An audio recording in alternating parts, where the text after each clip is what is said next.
sitting on bed, and I can't feel no remorse,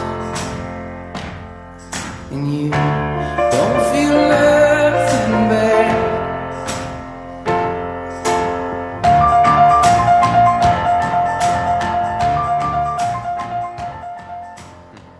Hi, welcome to Chronicles of Hope. I'm Emily Gray. Today we have two really talented air guitar and air piano musicians in the studio. I'm the air guitarist. He is the air pianist. Yeah. So today we have... That's all this show is about. That's all this is about, is air musicians.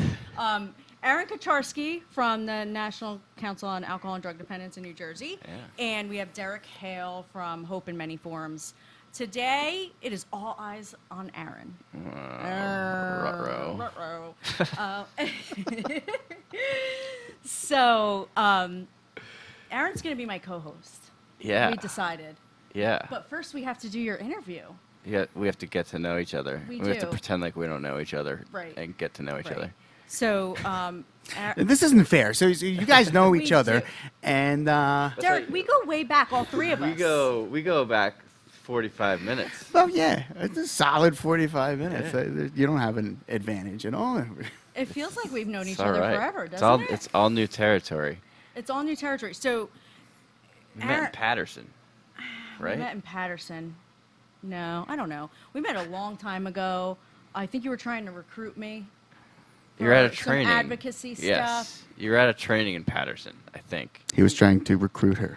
Recruit Yeah. me. Recruit No, her. really. He was trying to recruit me to be an advocate. Right. That's my world. That's his world. So, and that was many years ago, and so we do know each other a lot, really well. But I want everybody else to know Aaron Kucharski a little bit better, because Aaron does a lot of really important work.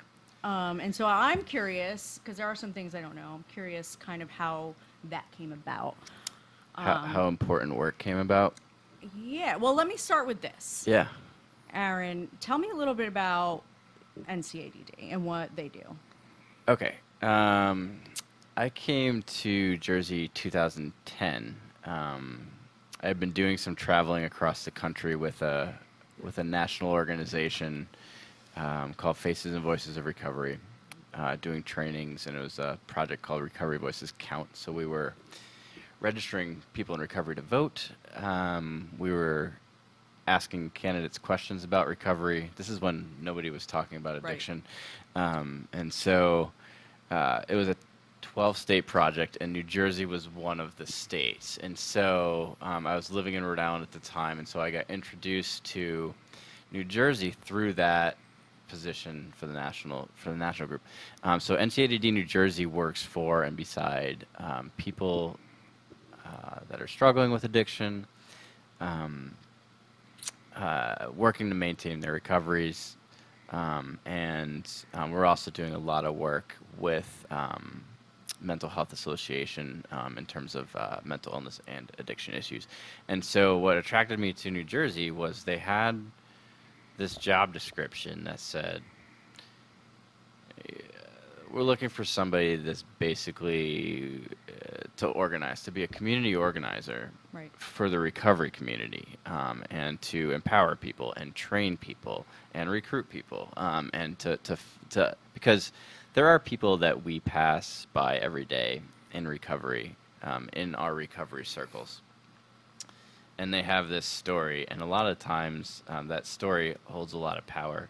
Right. And when you work with people to tell that story effectively, they can become advocates. And so my job really is to run a statewide advocacy program where we have 10 different advocacy teams.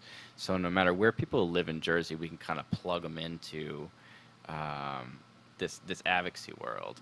Mm-hmm. And it's interesting because you get to kind of watch people's comfort level unfold as they find their voice in the advocacy world. So for someone who's not really familiar, can you tell me what's the goal of advocacy? What exactly is it? Okay. For recovery, this is kind of how I look at it. Like, people in recovery are used to helping people on a one-on-one basis. Like, that's kind of this cornerstone of recovery, is we help others, And recovery advocacy, to me, is helping, in the sense that helping people that you might not ever meet, right? And so we work for community-based solutions, and we work for legislative-based solutions. You know, so if you can pass a law, for example, that makes it easier for people to access recovery support services, or open a recovery community center or recovery high school, that's something that, you know, you do in a grassroots way that helps people for generations to come. And so what attracted me to come here was there was something in the job description that said, we want to train a generation of advocates. And like just that wording, it felt right. You know, I lived in Rhode Island my whole life. I found recovery in Rhode Island. I was like comfortable there, but not really know like, what I was doing. And so when I saw that job description, training a generation of advocates, I liked the vision of that. And so I feel like I've been doing that since 2010. Yeah, to me, like, I think for me, the attraction to advocacy, which is where I met you along the way, has been using our voice, right, to help the greater good, essentially. So tell me a little bit about, you know, you got into recovery. This was, I mean, you'd already been in recovery by the time you had found this position and applied for it. Tell me a little bit about your journey to recovery. Like, what did it look like for you before addiction, and kind of how did that evolve for you? Yeah, it's so interesting to me when this question actually gets asked, because recovery has been such a key part of my life that it's like I rarely think about the piece that you're asking. It's like almost asking, like I used to be in the Boy Scouts too, but so if somebody's like, what was it like being in the Boy Scouts? Right? I'm be like, I kind of remember, but it's my addiction and alcohol use, like, I'm not quite sure there was one moment that was like, I need to change, right? Like, it was like kind of these events that had piled up over time. And it wasn't, to me, really about the amount that I was drinking or drugging. It was the consequences that came from that. And so the consequences, what I mean by that is, you know, losing passion in playing music, or you know, breaking friendships that were important to me, kind of straining relationships with family members. And I've always been somebody that has worked in the nonprofit world or the advocacy sort of world. And I was doing, you know, like environmental sort of activism at the time, and like that passion had gone away too. You know, so even though like I cared about the issues, like I didn't have the same motivation to, you know, just drugs and alcohol were becoming more important than all of those things that I really cared about. And so I think collectively that's what pushed me more towards recovery. I had a family member that at the time, I think he had 15 or 16 years in recovery, probably more. I'm probably cutting him a couple years short, but you know, so for me personally, I was grateful to have people that knew a little bit about it. So you got to see what recovery looked like, in a sense? Yeah. Okay. With my stepfather, and it was interesting because like my dad, like he can have a glass of wine at night and with dinner, and like he's done, he's good. Right. And like I'm not like that. And then right. and then and my stepfather, who had been in recovery for some time, like I have alcoholism that runs in on my mom's side of the family. Like I have an uncle who I very vividly remember him visiting from California, and having like this episode, and I was really young at the time. And I think having that image actually kept me from recovery for a long time, because like I think like we kind of grow up and be like, I'm not as bad as that, right? Or I'll never be like that. And I think so that probably like played into the denial a little bit. I was like, I'm not like my uncle or my grandfather, or right, and so, or I'm not as bad as that. But in some ways, I was in other ways, you know, just not like it might not have been like a physical sort of like you. Sometimes you look at somebody and you're like, wow, that person's really struggling. My struggle was very private, and you know, I like lived in this attic space, like this you know, and like it just happened to be like the attic of like my drug dealer, right? Perfect. And so like very dark. So it was like physically a dark place, and you know, mentally it gets very dark. And so, you know, I kind of like went from somebody who was only kind of comfortable in a 3 or 4 block radius to somebody who found recovery and just started traveling all over the country with some of the recovery-related activism jobs that I got. And so, to me, it was like a world of difference right off the bat. Would you say that there was a moment early on where you decided, like, that you wanted this life of recovery? You know, was it before you got clean? Was it after? Was there many moments? Yeah, there's this. There are many collective moments, but the first one that I remember pretty vividly is I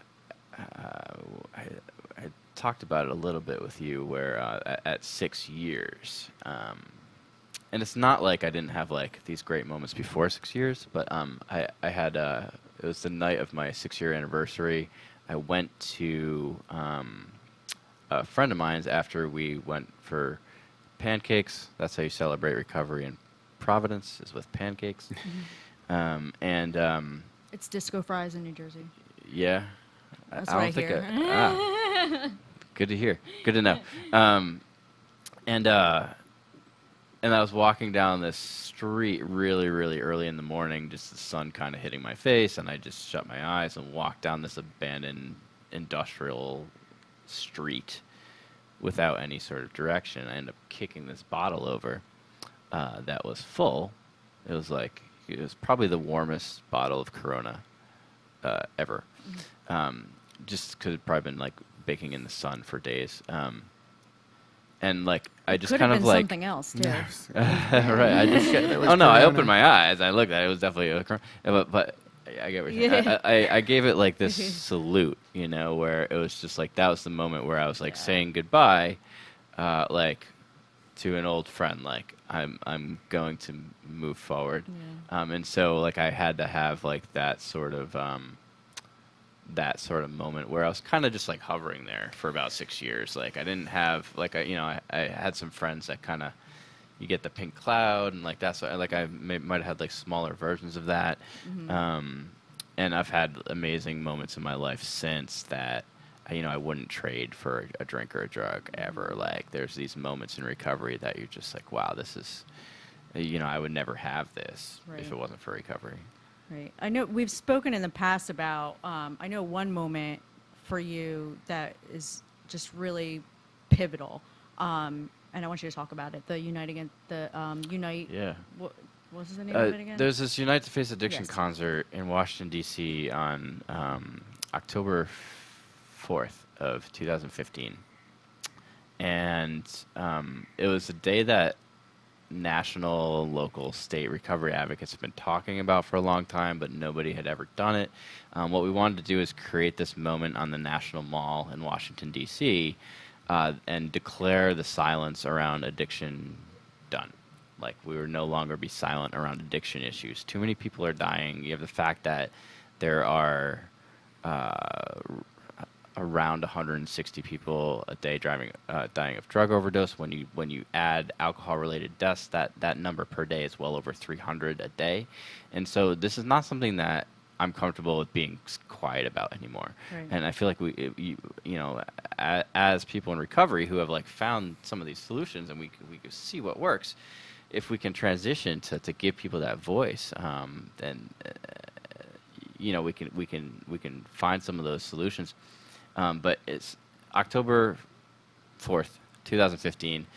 We wanted to give addiction the same sort of moment that, like, what Stand Up to Cancer gets, right? When, you have celebrities and you have musicians all coming out standing up to cancer. They do fundraising. They do awareness, and so we had some amazing musical acts there, and we worked to get tens of thousands of people on the National Mall, and I was the national grassroots organizer for that. And so it was I had this team of 6 field organizers, and then I had 6 outreach organizers that I managed that was just responsible for mobilizing people around the issues of addiction.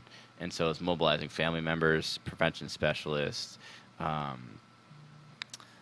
people in recovery, and we wanted to give people that moment to say that the silence around addiction is done. We had musical acts like Steven Tyler and Sheryl Crow and The Fray, I remember that.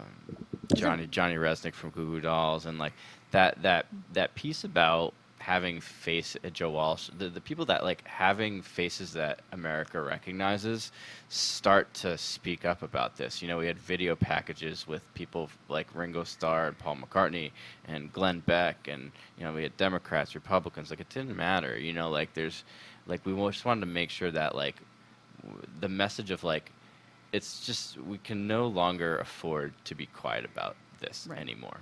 And so, yep. It makes me think of like, you know, when we talk about this a lot in our advocacy stuff is stigma. Yeah. And so it all kind of plays hand in hand, right? About the silence and the shame, and it does. And I think that we, as people in recovery, like we had a part in that. Some of that is on us, because I think that for a long time, you know, people were so ashamed. It's a shame-based illness. Like, I get it. For family members and for people in recovery and for people that are struggling, people don't want to talk about it. Much like people didn't want to talk about cancer 50 years ago, but we still have people swinging pink bats now, right? Like for breast cancer awareness. Like, it's come a long way, and so I think that a lot of it is on us in the sense that we were quiet about it for too long, and we let others define who we are by staying quiet. And then the other piece to it is that when people did want to speak out and find their voice, they didn't know how to say it in a way that was effective in terms of like moving public policy or moving public opinion, because you can't just like get up and tell your like same story that you would in like a 12-step meeting, because think about like how long it's a different audience. Yeah, think about how long it took you to understand some of the simple phrases, right? Like it's just people don't hear it the same way. And so part of my job is teaching people how to talk about recovery in a way that A, is not going to, you know, break any sort of traditions of their respected 12-step fellowships, and B, how do you talk about recovery and reduce the stigma at the same time? Because, you know, if you think about the amount of words that are offensive to people in recovery or people that are using drugs, like that list is long. You know, whether it's wino or lush or junkie, loser, criminal, like you can just go down the list, and if we use that language all the time, we start believing that that's all that we are, and we're not. And so, like, you know, we are human beings with a health condition. You know, we're not that. We're not the health condition itself, right? And so, to me, it's been about empowering people to find that story and talk about it in a way that doesn't feed into that negative perception that's already there. It's such a cool concept.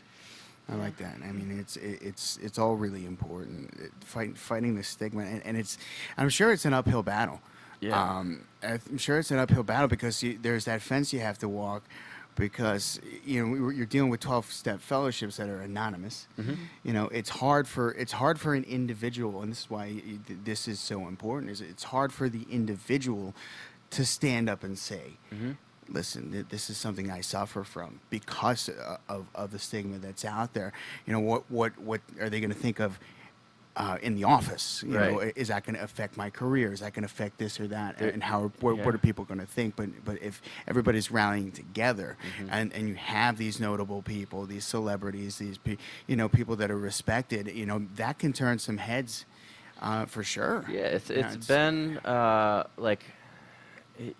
I can see it changing, and sometimes it's never seems to be quick enough, right? Because people are dying every day. It's frustrating. We're losing our friends. We're losing family members, and it's just like solutions can't come quick enough. But I think one of the things that I worked to do when I first got here was do exactly what you're just talking about. Was like just make sure that people know that it is okay to talk about recovery. And it's the same sort of ways that other movements have moved forward. Like you look at the GLGBTQ community, you look at civil rights, you look at women's rights. Like these are all movements that had a couple things in common. Like the first is that people were being discriminated against and people were being treated unequal, oppressed. Yes, and the second piece is that that they needed leaders within those movements to start telling their stories and to change the public opinion around it. And so in that sort of sense, the recovery advocacy is still pretty young, but we're taking victories from other movements that have had success in the past. One of the things that I've found, I mean, on a personal level, outside of advocacy, right, that I think is so important to this is that, in my experience, it's been when I can show up in my truth, right?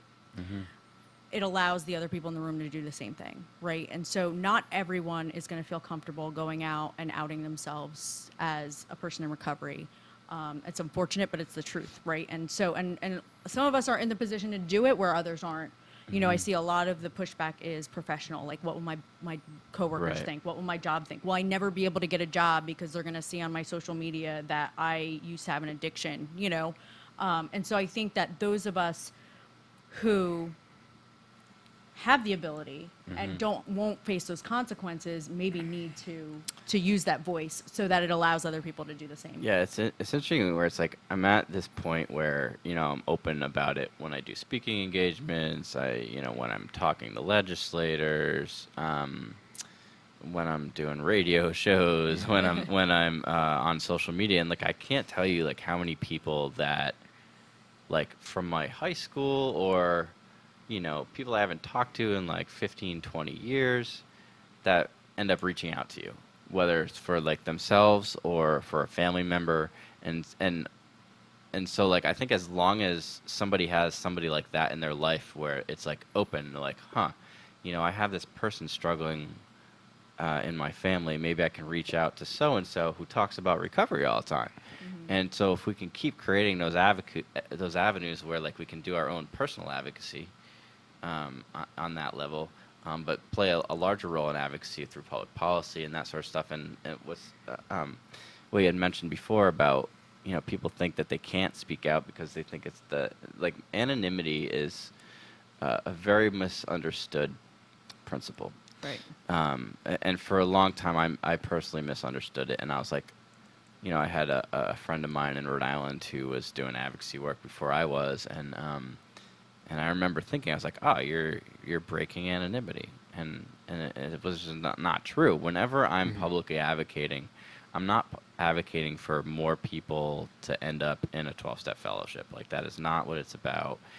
It's about creating the culture, like having that culture change to make it easier for recovery to thrive in communities. Because how many times do we talk about people going in and out of treatment, in and out of treatment, in and out of treatment, oh, they're back in treatment. Why? It's because there's not that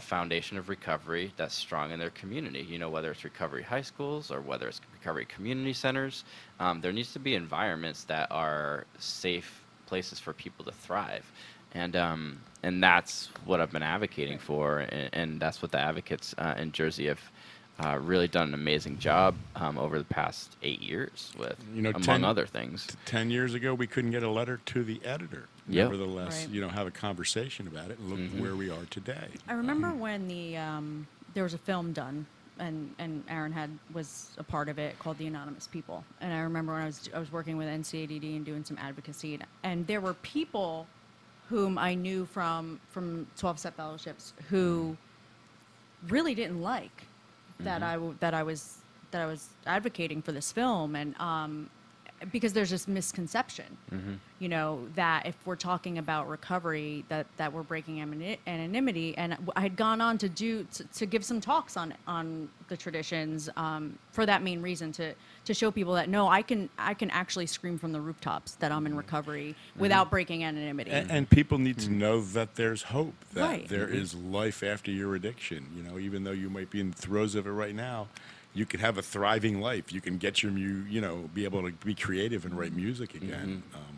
Right. If we don't put a voice and a face to recovery, then all we see is the negative. negative. You know, what we tell people is your story could save someone's life. Right. Yeah, that's got me thinking back to when I was first coming into the rooms of a 12-step fellowship, when I was first trying to not even recover, just stop doing what I was doing, Right. and stop robbing stores and doing all kinds of crazy things. You know, like I had no idea what I was up against, and you know, I knew nothing about recovery. I didn't know that there was a whole network of people that lived like this, that and that changed their lives and don't drink or use drugs, and they used to. I had no idea that any of this existed. Right. I didn't even know it was a disease. So putting myself back into the mindset that I was in when I first started getting sober. I mean, this kind of thing is so important, because anybody that has a television, you turn it on, you can see, okay, well, there's an epidemic, people are dying. Anyone you talk to has a relative or a friend Like that how they many lost. how or many more this or town that. halls do we really need? You know? Yeah, exactly. And it's like, how many people know, how vast a network there is out there of people that are actually living in recovery and doing wonderful things with their lives in recovery. I had no idea. And I feel like if we don't speak out now, respecting the traditions of our fellowships and everything, you know, that's completely Yeah, and there's a different lot of ways. things, just recovery in general, whatever path you take. I feel like it's almost irresponsible for us to not speak up and say something, to not say, hey, listen, you know, I was where you were, and I'm okay now. Right. I have Isn't a recovery life. about giving back, right? Yeah. Well, So and it yeah, and reminds it's- me of how, you know, like Bill Wilson, the founder of AA, was a big advocate, and he spoke out all the time. He didn't say, I'm a member of Alcoholics Anonymous, Right. but he was in front of all kinds of legislators and people in. You testified in front of Congress. Yeah. But again, there's Yeah. multiple paths to recovery. Right, and you that- know? Right. Whatever The it is. 12-step process is one of those. To me, that's like the biggest piece right there, where it's like, when I think about the individual path that I took in my recovery, like at some point, like I heard this saying, it was like, this way is the only way. This way is the only way. I was like, huh. And then the more people in recovery I met and traveled across the country and worked with advocates, I realized that's actually not true. You're right. There's a lot of ways that people get well, right? Just like there's hope in many forms. There's a lot of ways that people can find recovery. And so here's the deal. Like we can say that and it sounds really good, and we can say there's many pathways to recovery. There's many pathways to recovery.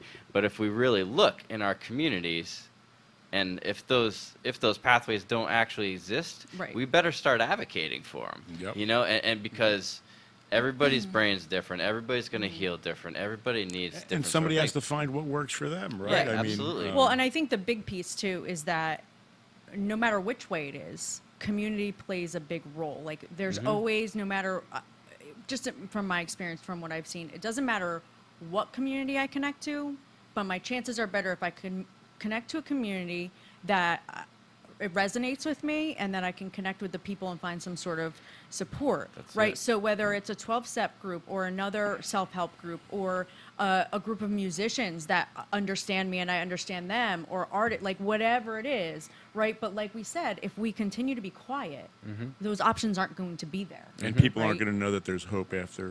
People aren't going to know that addiction. they exist. Yeah. And it's so easy for when you have and experience, and you start changing, your life starts coming back together, and you get further and further away from where you were in your addiction, it gets so it's so easy to slip back into society and just kind of pretend like that part of your life just didn't exist, and maybe they'll forget that I robbed all the stuff out of the Which jewelry. is good unless they maybe Google your they'll name. forget. Right, until you go for a job interview. Yeah. But it's our responsibility to say, hey, listen, this is how we were, and there's hope. Well, and I think I remember facing this idea that, and it wasn't too early in recovery, but it was a long time ago. I remember being in a group, I think I was at like a music show or something. It's something that I really love, live music. I'm not musically inclined at all. I have no talent in that respect, but I love live music and I appreciate it. And one of the things I used to always do was go to shows.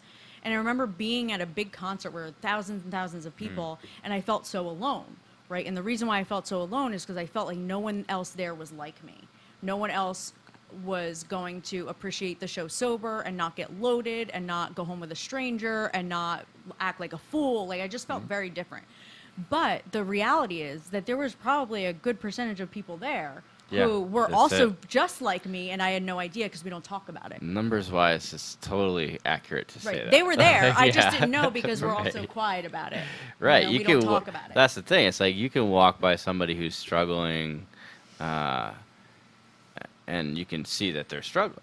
But you walk by somebody that's got 20 years in recovery, it's like on the street, it's like you don't know that, right? Like until you... You know, that's one of the great things, like, do you know what CCAR is, right? Yeah, the Connecticut Connecticut, Community for Addiction. They have their annual walk every year. And what they do are people wear a banner of how many years in sobriety. So you have people with Philly 20, too. 25, Philly 30 years in sobriety. Walking with someone who's a year or 2 years, Right. so they could pass on that wisdom, you know what I mean, in walking that 5 miles or Right. whatever it is, and you walk next to each other and share that experience. and rather than, September is National Recovery Month, Yep. and so there's hundreds, if not thousands, of recovery-related events that are very yeah, public. but ours is in The purpose September of- for that reason. I mean, the Yeah. walk in the morning, rock, people have Absolutely. been hounding me to bring back Rockfest, so this We're is going to the bring year. back Rockfest. Right, yeah. No, I've been to a couple rock fests, right? And it's interesting that you brought up Connecticut, too. I grew up in Rhode Island, and I remember I got invited to a volunteer appreciation night for CCAR in Connecticut. It's the Recovery Community Organization in Connecticut.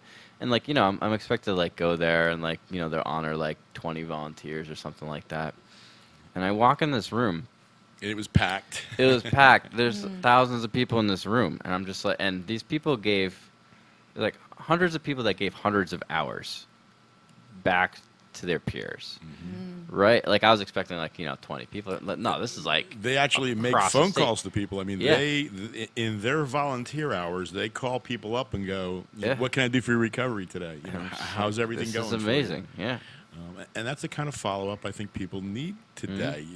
After they get out of treatment, there needs to be places like Hope in Many Forms and City of Angels and all these other mom and pop 501c3s that popped up to help people In their move community. on. Right. Yeah, in their community. Yeah. And there's so much more help today. Like I said, 10 years ago, when we started City of Angels, it was mostly to get people into treatment because there was so many and people didn't know where to go and there wasn't drug court. I mean, we spent hours and hours and hours in a room with whiteboards and pads. Well, and and because it wasn't judges talked about. No one talked about, my daughter went to rehab, she went here, I she had a said good we couldn't get a experience. letter No to one the talked editor. about it. Nevertheless, we're in the White House now. I mean, Kevin goes to the Right. White House, Yeah, so, and that's kind of a question I was thinking I wanted to ask you, Aaron. In the time that you've been doing this advocacy work, what has changed? Where have we gotten better? What still needs to change? All right. I can. Sorry, There's that's a loaded something- question. No. It all plays That's into the another same. hour. It all plays into the same answer. How much time you actually. got? It does all play into the same answer and what I've been thinking about because about 3 or 4 years ago ish, and this was a couple years that we've been doing the advocacy. We have been sending advocates up to the state budget hearings year after year to tell their stories, like whether somebody wants to say, I'm a drug court graduate, or, prevention is important to me, recovery support is important to me, right? Because the state has dollars, right? And they'll be like, what do we do with all these dollars? You have to represent the recovery community in those instances. And so we're sending people year after year. A lot of times we're saying the same sort of things, but again, it's that telling that powerful story. That's what that's our brand of advocacy. And about 3 or 4 years ago, like we started noticing that the politicians were like chasing our advocates down. Because like, the 3 minutes that they give you to testify like just wasn't enough anymore. And what was happening is, and this goes into the what needs to change too. And Emily and we've talked about this a lot, where our elected officials, a lot of them, didn't respond to the addiction crisis until it started hitting their communities, mostly white communities. And a lot of the times, when you look at how addiction has been treated for when people of color were targeted in the 80s, or like the war on drugs versus like this method of compassion now, right? Like right. The war versus the epidemic. We're going to treat people with compassion now, and like, so that to me, we lost the war. Like it's like this whole thing of like, when we were wrong, we promptly admitted it. Like we didn't promptly admit anything, right? Like we continue to watch communities of color get destroyed by the addiction epidemic. A lot of the times, policy-wise, some of the things that get advocated for are like opiate only. Or right? opioid only. Opioid only, right? And so it's like we have to think about, if we're advocating for, the person that might be sitting in the jail cell, as strongly as we're advocating for the person that has really great health insurance, or or needs access to more services. Like we have to understand that there's still like this hidden population that is getting it, that is so that is not being spoken up for. Right. And so a lot of the times, like what I'm working to change in my own advocacy, and this kind of answers the last thing that you just asked, is just like thinking about like what is our next level in leadership? What is our next level as a recovery community? How can we challenge ourselves to advocate for everybody and not just a few? And that's like this difficult sort of conversation that a lot of us have not had for a very long time. And I know that there's a couple guest speakers coming up that are going to talk about that too. And I think that, like we really have to look at that, and we have to challenge ourselves again, just the same way we challenged ourselves to first start speaking up. Can we challenge ourselves to make sure that we are advocating for everybody equally, including those who are sitting in jail for trumped up sort of drug offenses. Right. Who knows how long? And are we telling the stories of communities of color as much as we're telling the stories of like the white mom who lost her child? Right. It's, and this is something that this is a part, unfortunately, of our society that, anyone who studies politics or social work or anything like that knows that policies don't get passed, legislation doesn't get passed unless the people in power want it, right? And so it's a really great, right? It's great. We got everybody's attention, right? People are talking about it now, right. And so I think that's such an important point, that now that we have everybody's attention, rather than let it get kind of isolated to these certain types of drug users from these certain types of communities, to make sure that we include everybody. Yeah.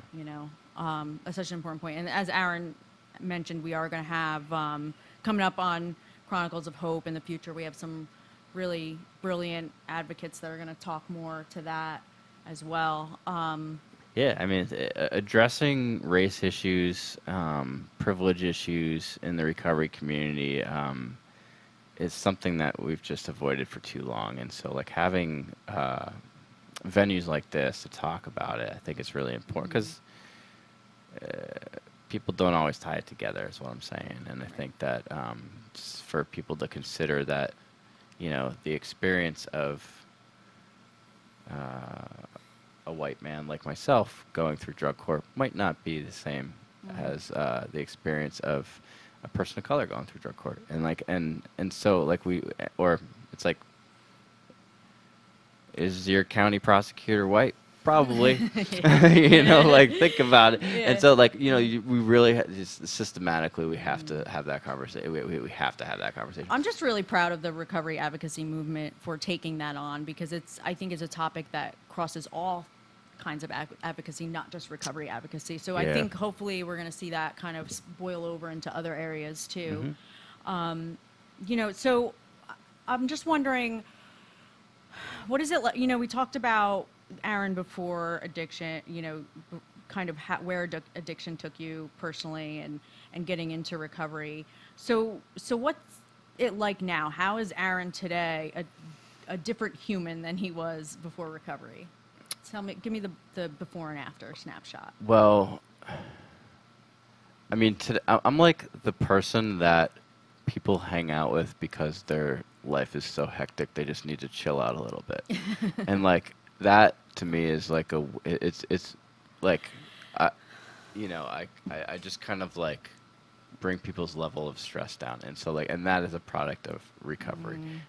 I spent a good amount of this last year being alone, and I did that. And you know, sometimes you like, when somebody says that, you might be like, oh, that sounds really sad, but it wasn't. Like, it was like, I wanted to make sure, like, how many people can really say that, right? Like, that I'm comfortable spending time on my own, learning about myself, meditating, being open to different things.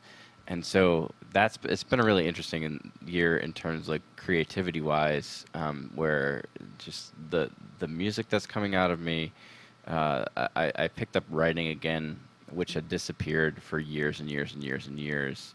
And I started a novel in August, and it just like it just came out, and it's still going, and it blows my mind, because like I just wanted to write this little short story for my nephew, right? And then just like it's just like going and going. I was like, oh, and so just like, and Derrick, you're talking about this too, like just like what can happen when you're just like, oh yeah, like I know how to write. Like, you know, like, oh yeah, I know how to play guitar. Oh yeah, I can write a song.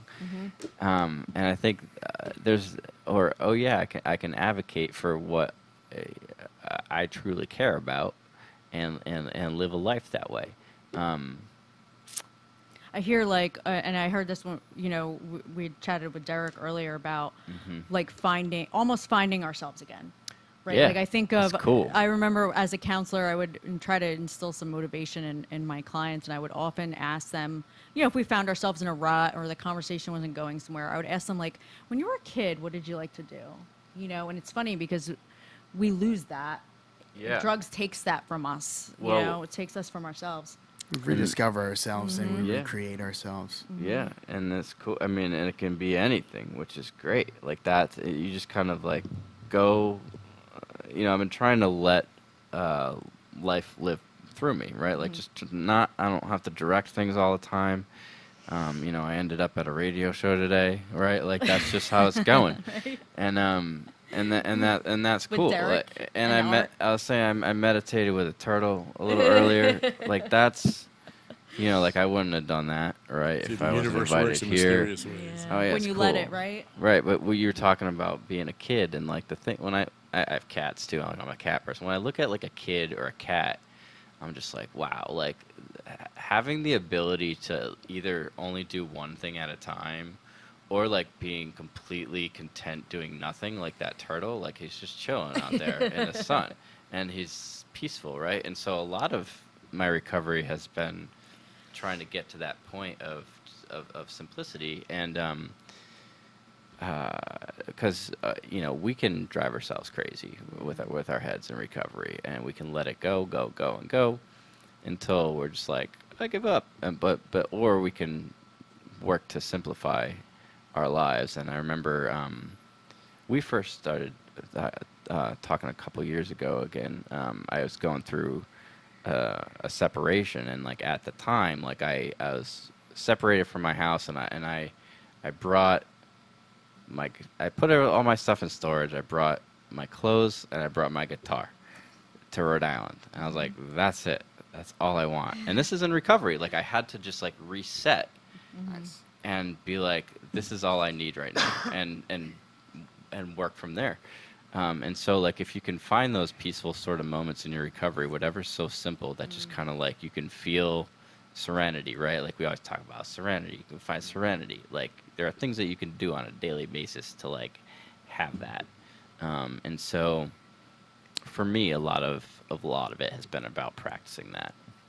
Right, kind of being comfortable in your own skin and peace, and not having to run from anything or distract ourselves from anything or numb anything. Exactly it. Right? It's like, that's one of the hardest. That's one of the hardest things we have to do. Yeah. You know, the turtle outside's not worried about what you think of him, Right. or how he looks, or what or if he said something what's wrong. gonna happen doing his if deal. I walk into the street, or what if I didn't do, like He could what's walk happening? into the street. What's happening on next week? He doesn't care. It's great. He has that luxury of just not caring and just being in the moment. Well, Hey, I'm a turtle. It's not caring though. Well, like I understand. I definitely understand. Like, sometimes when I feel like, Just the not worrying. well, like I used to worry that, like, if I just shut my phone off for a couple hours, or just stop paying attention to some of the political stuff that I get wrapped in, that would mean that I was, like, being ignorant of stuff, or like that. You know what I mean? And, like, it turns out, like, I just needed to like unplug, like, so, like, that turtle's unplugged, right? Like, he's just doing his deal, and he's not misinformed, he's not living it wrong, like, he's just He's fine. yeah, he's not doing it wrong, like, he's got it, and so be a turtle, and that's I knew we were going to come back to the turtle. I knew it. right. Well, here's a cool story. This is maybe this will feel like a closing or whatever, but Is this it's turtle got more to story? do about turtles. And I heard this story in recovery because one of my friends was talking about how recovery is a lot like when sea turtles are born. Like, when sea turtles are born on a beach, they're born, like, at hundreds at a time. And the reality of it, they're all trying to make it to the ocean, right? So when you think about it in terms of recovery, there's all of these people struggling, right? And they're all trying to just, like, get a little bit of the ocean, just find some recovery. And the reality is, not all of those little sea turtles are gonna make it. They're gonna die on the beach. It's uplifting. And sometimes you see videos of people helping these turtles, like, going down the beach. But here's, like, the kicker of all of it. It's like, even if you make it to the ocean, right? Like, all of a sudden you're like 2 centimeters tall. You're like this little sea turtle, 2 centimeters tall. You're just like, there's a world of ocean. You're just like, how do I do this now? And so a lot of times it's just like, it's not just finding recovery. It's like, how do you maintain it? How do you live it and find what works for you? And so, just talking about it in terms of Chronicles of Hope, it's like, what is that thing that's gonna motivate you, that's gonna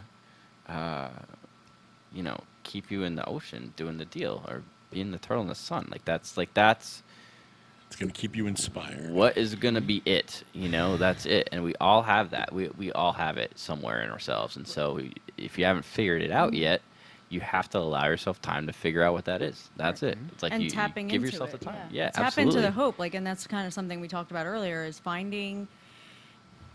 Without hope, I have no motivation, I have no willingness, I have no determination, right? If I have no hope, I'm not going to try. So in order to remain willing and motivated to get through the certain challenges that are going to happen, because life is life, there has to be an eye on the prize. There has to be a glimmer of hope in the distance. So we got to find that. That was a great way to close with the sea turtle. We started with sea It turtles makes sense. this morning. Yeah. We ended with sea turtles this morning. We didn't talk. And you never know who someone's going to connect with. I mean, someone is maybe not connect with me, but they'll connect with Aaron, or they'll Right. connect with Derrick, or they'll connect Right. with you. Yeah. So that story is, you never know who that one person is. You'll That's touch it. that Who's day. gonna help you out along the way? Well, excellent. Cool. Thank you for being here. Thank you, you. Derrick, for being here. Absolutely. Thank you, Art, for being in the background and doing all your magic over there, as Producer usual. Art. Yeah, he's the best. Producer. And so keep an eye on us. We're going to be doing some more interviews coming up here soon. Thursdays. Yep, Thursdays at 7. Thursday We're night. airing on coaradio.com. And keep an eye on us on There's a Facebook YouTube. page. There's a Facebook Yeah. page called Chronicles of Hope. We're going to be sharing all the videos on there. If you'd like to get in touch with us, you can message us on Facebook. And Go advocate. And Aaron, how do we get involved with NCADD? So NCADDNJ.org is the easiest way. There's a little button that says Become an Advocate. There's 10 teams in New Jersey, and actually there's 3 in Pennsylvania. There's 2 in Bucks County. Yeah. That's right, yep. And so different versions of advocacy, but NCADDNJ.org. Beautiful. Find yourself some hope. Thanks, guys. Thanks, everyone.